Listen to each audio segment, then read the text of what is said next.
Welcome to Change the Narrative. I'm your host, JD Fuller, an African-American licensed psychotherapist, professor, diversity coach, consultant, and author. We talk about the isms. We talk about the phobias, anything that marginalizes and oppresses. Everything we are not and everything we are is because of fear. Through a mental health lens, we'll have difficult conversations with celebrity guests, political activists, and everyone in between. Our mind will tell us whatever we want to believe, but the truth lives in the body, and that's where change occurs. Are you ready to change the narrative? Okay, welcome back, Ernest Krim. And it is so interesting to have conversations with you. I find myself completely going off my focus because we just naturally vibe and go into another area that's equally enriching and important to have a conversation about. So I want to start off this one with a couple of things. One, you said something in the last segment, like, preparing kids, Black bodies, to go into academic environments, that we deem as, generating success or the best type of student. As a community, I understand we're not going to get the scholarships from HBCUs, but particularly if your kids have been educated in predominantly white spaces, you owe it to them to figure out how to get them to an HBCU because you want a well-rounded individual.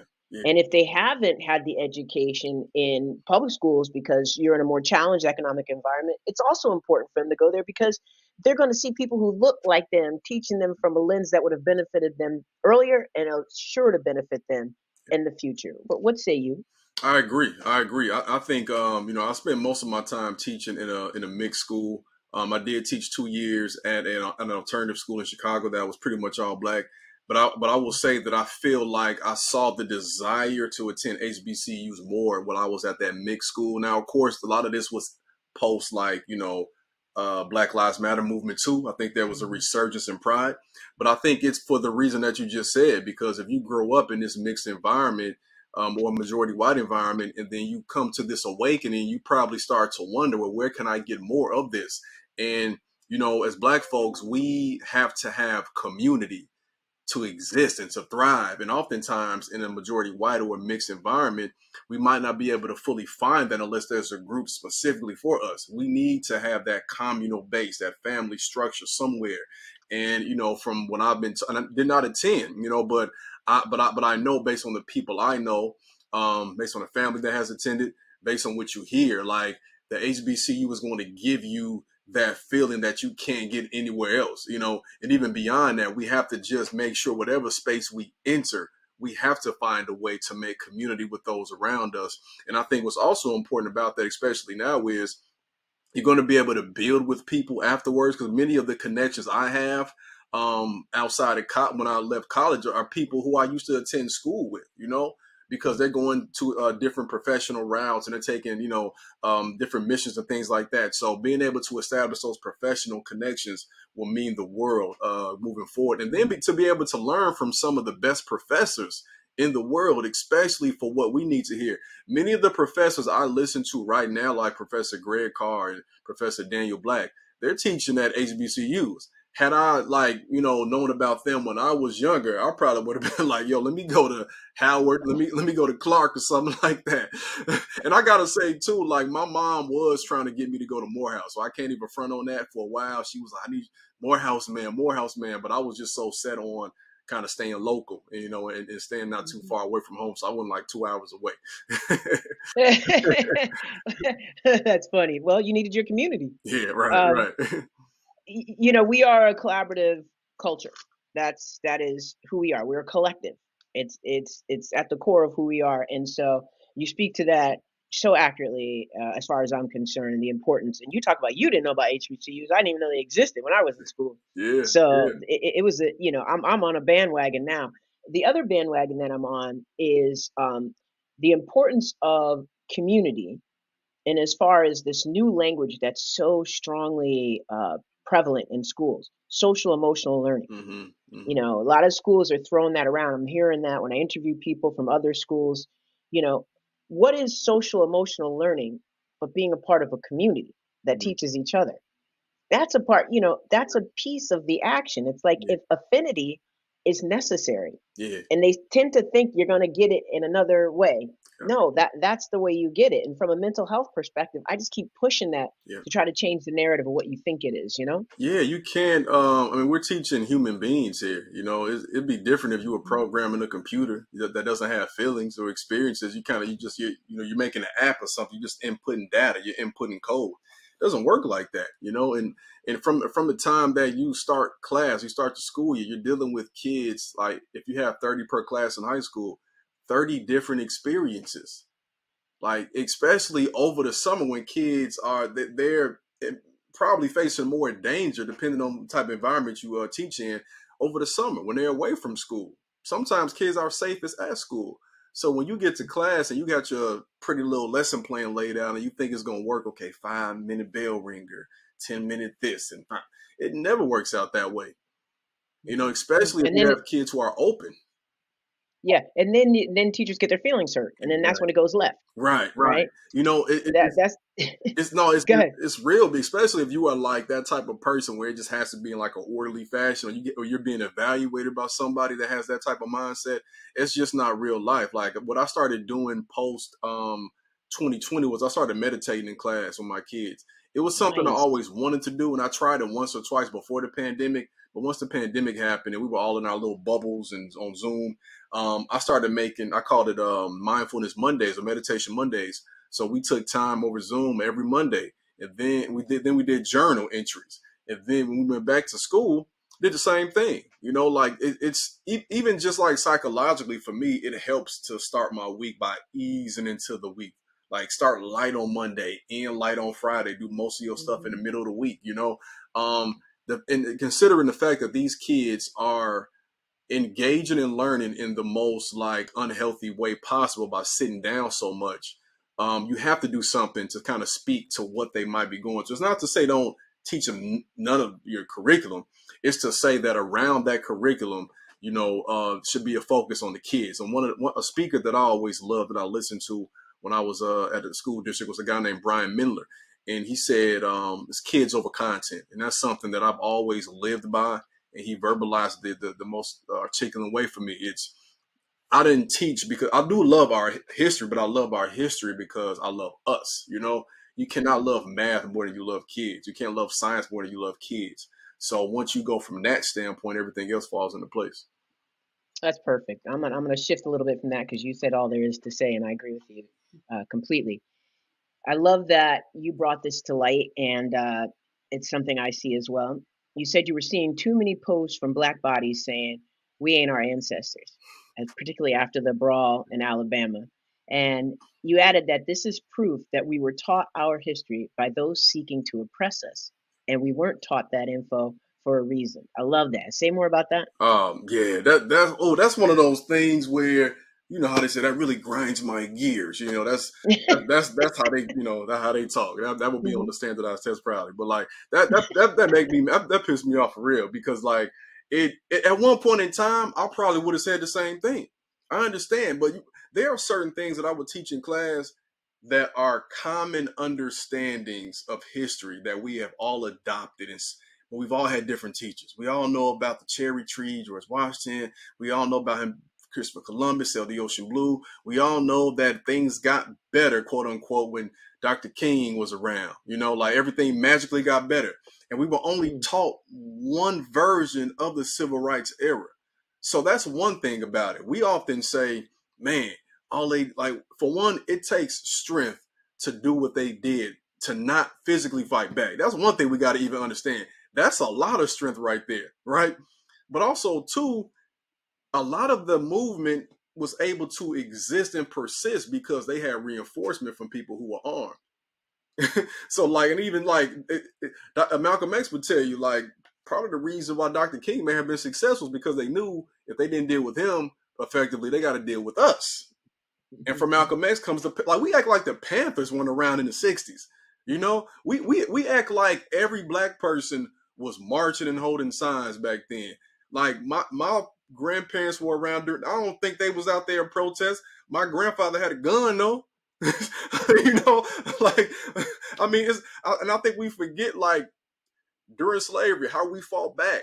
And so it based on our history, it's just incorrect to say we aren't our ancestors. we always fall back physically. We always fall back non-physically. We always fall back by passive aggressiveness, all types of things. But even on a more metaphysical, spiritual level, we literally are our ancestors. So like if you don't feel the desire to, or you, whether you do or don't, a part of that connects to who you were in the previous generation, or you're like our genetic makeup is made of those folks.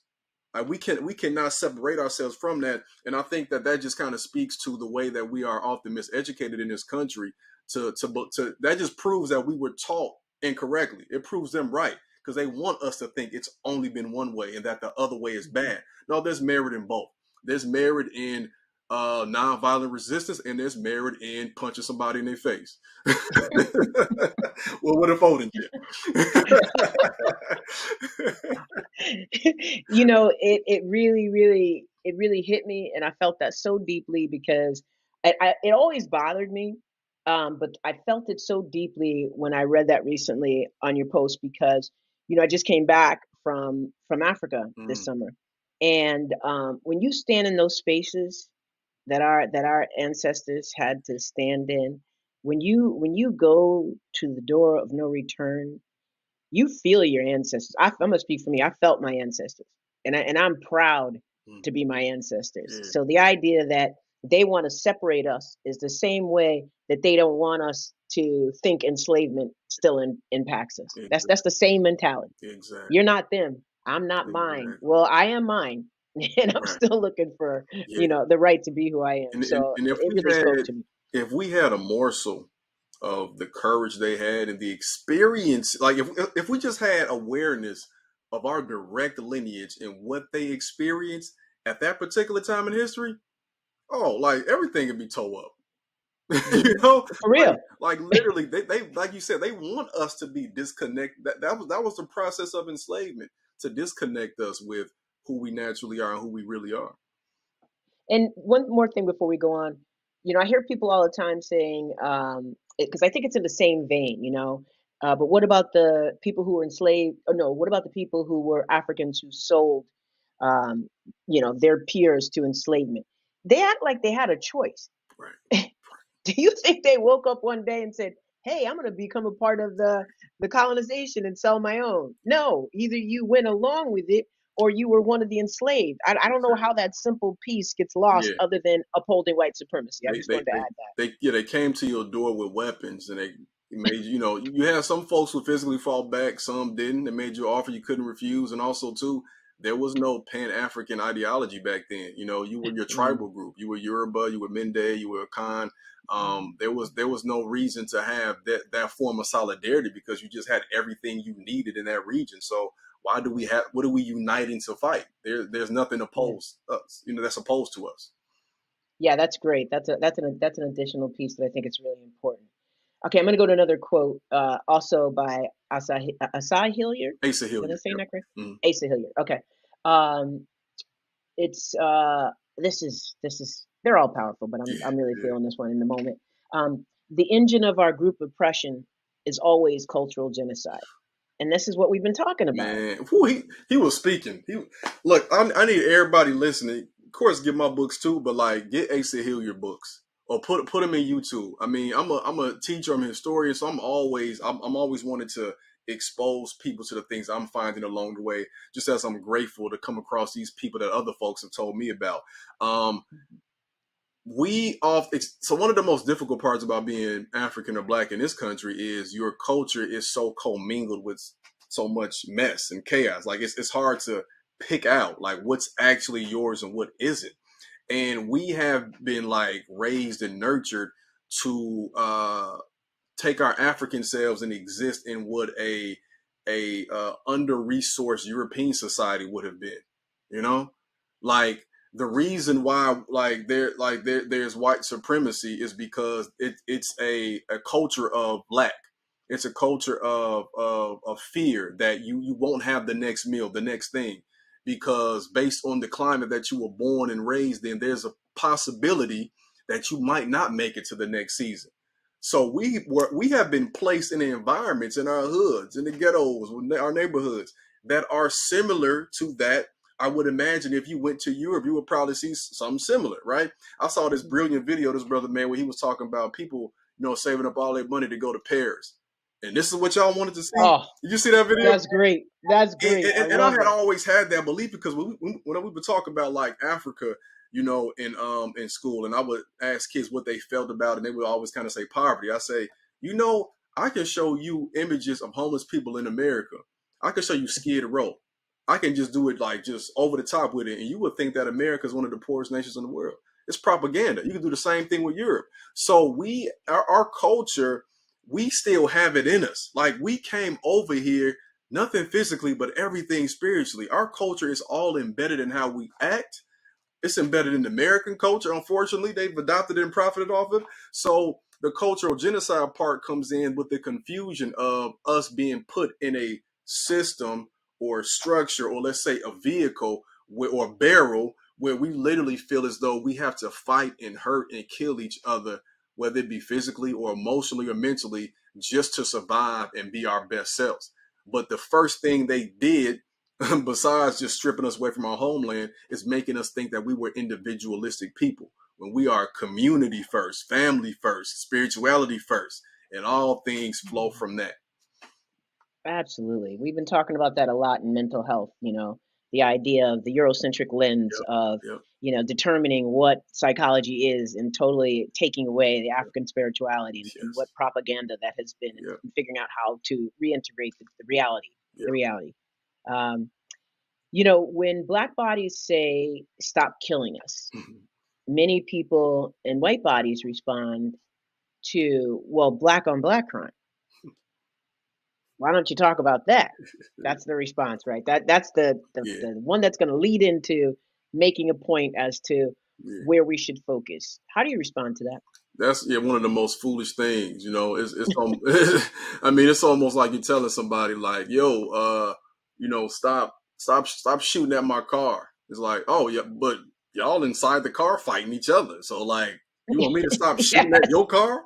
Well, y'all stop fighting first. Then I'll like, bro, like it's like, and the fact is, part of the reason why we in the car fighting is because y'all shooting at our car, or you put us in an Mm, environment where the car is always getting shot at. So like, mm, the so-called black on black violence phenomenon roots and stems from this idea of white supremacy, so-called white supremacy. Because again, I mean, nobody's perfect. Violence will happen, whatever, right? But like, to the degree that it happens in our areas, it's because of like literally it's called uh, structure of violence. We are placed in areas where you go to any hood in America, red line. We weren't able to buy certain homes. Businesses didn't come.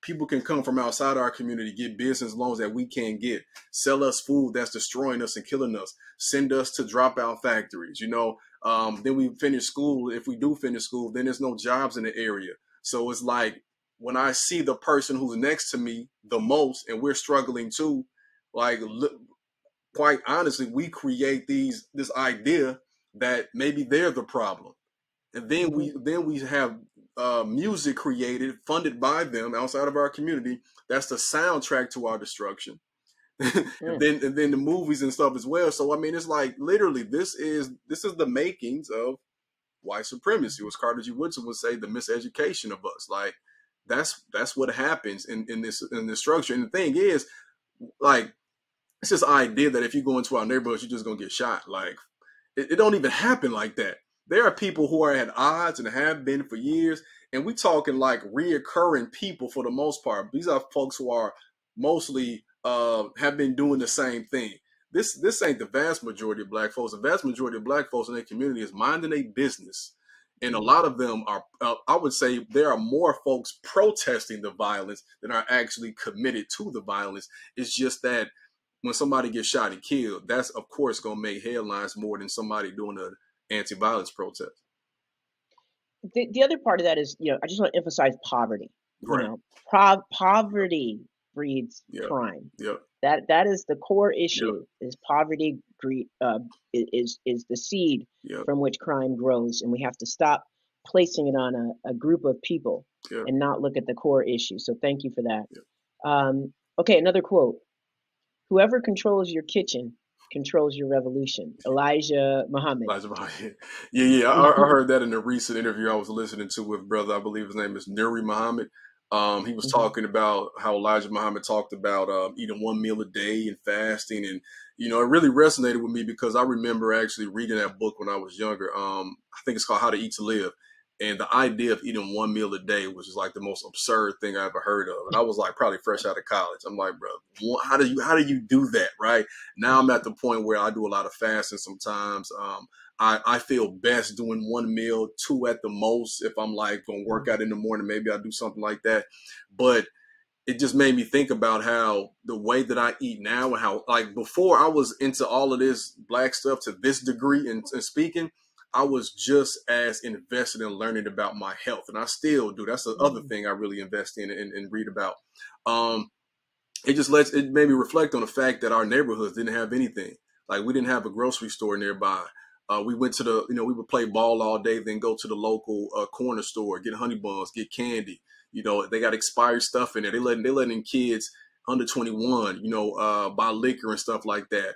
And every restaurant is cancerous. It's like it's literally feeding disease. And not to say it's not good, because they know this how to get us, right.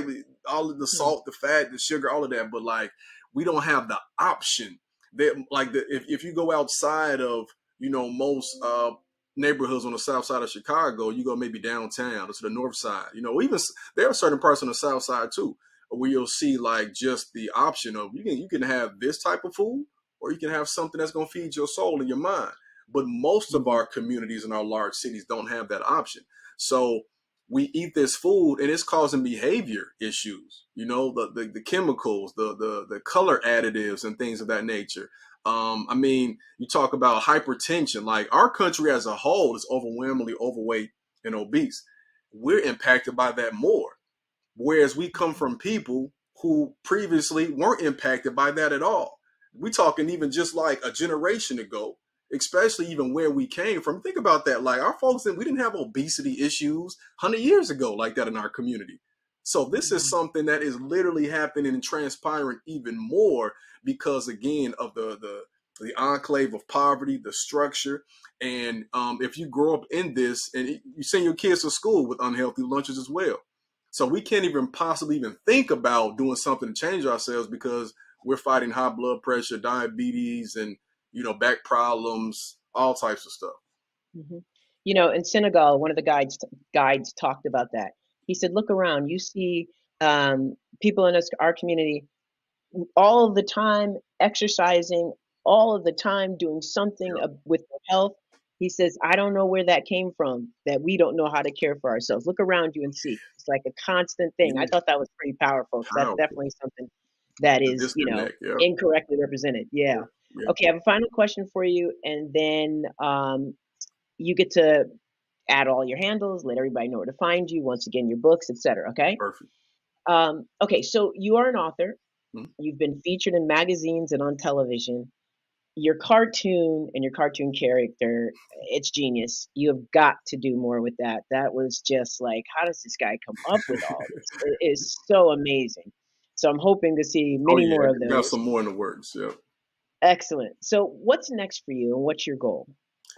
Wow. Yeah. Whenever I get that question, I become very reflective because, I'm a year removed from the goal being to retire, right? And not to say that was Mhm. my end goal as a teacher, but that's often the goal that's kind of forced on you when you get a job in our system. The expectation is that you work 25, 30 years or whatever, and then you retire, get your pension. Um, my goal is honestly just to reach as many of our kids in our community as possible with my platform and to be able to continue to make a living doing it. I, I, I aspire, I don't, not for more recognition, but recognition to get the message out to more people.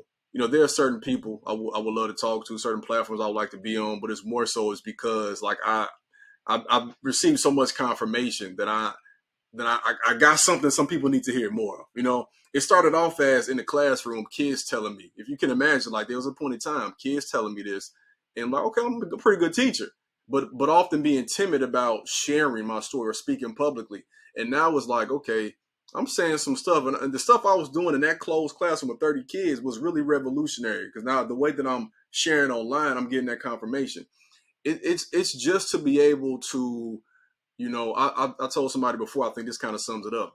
I want to do for our love and appreciation and efforts to learn Black history what Dr. Carter G. Woodson did 100 years ago.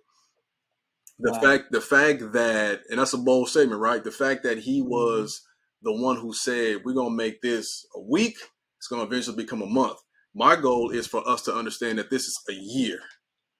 It's every day. It's our life.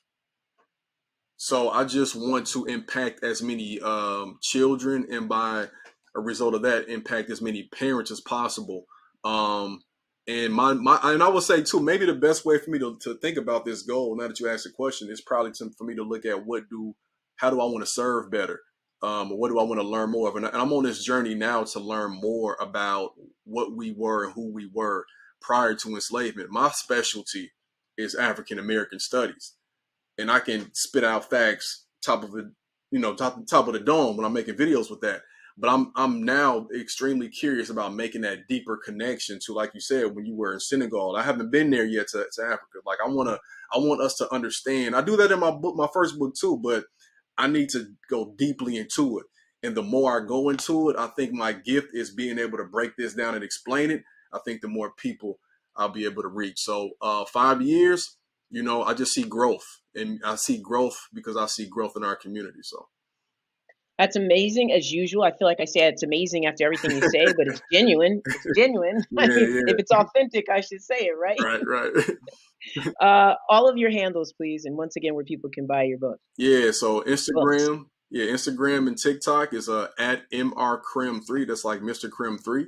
The only one that's different really, is LinkedIn. If you're on LinkedIn, I'm on the professional thing too. I'm posting these videos on there too for the most part. You can find me there, my full name, Ernest Crim III. Put it in YouTube as well. I've been reposting videos on there, doing pretty well. And you can find my books, booking information, any other resources. I have a K through 5 online Black history course. You can find that at ernestcram.com. And did you say website? Yeah, Or Linktree? ernestcram.com. Yep. Mm-hmm. Okay, and Linktree, same thing. Yep. Yeah. LinkedIn. Yep. My LinkedIn. Perfect. Yep. No, but Linktree. Do you have Oh Linktree? yeah. My link tree would be / Mr. Crim 3. You can find it on my social media Okay. pages. Yep. I just want to make sure I got them all in there. Yeah. Thank you. So Ernest, you are the educator I wish I had growing up. Thank you. Your intelligence is a part of the reason, but most importantly, it's because you would have taught me what I needed to know, and in the way I needed to know it. Thank you. That's an important nuance, right? Because people can teach you stuff, but like you say, your creative way of teaching, you would have let me know what would have benefited me most. Yeah. And I just think that's invaluable for kids today. Yeah. To not just be able to repeat things, but to feel it, like you say, Right. and to know it from that lens is really important. I also appreciate your sense of urgency about educating others. That resonates with me. That's how I've moved through my career, and I appreciate your passion and I have to say, right up there, your endurance. Thank you. For changing the narrative. Your energy is contagious.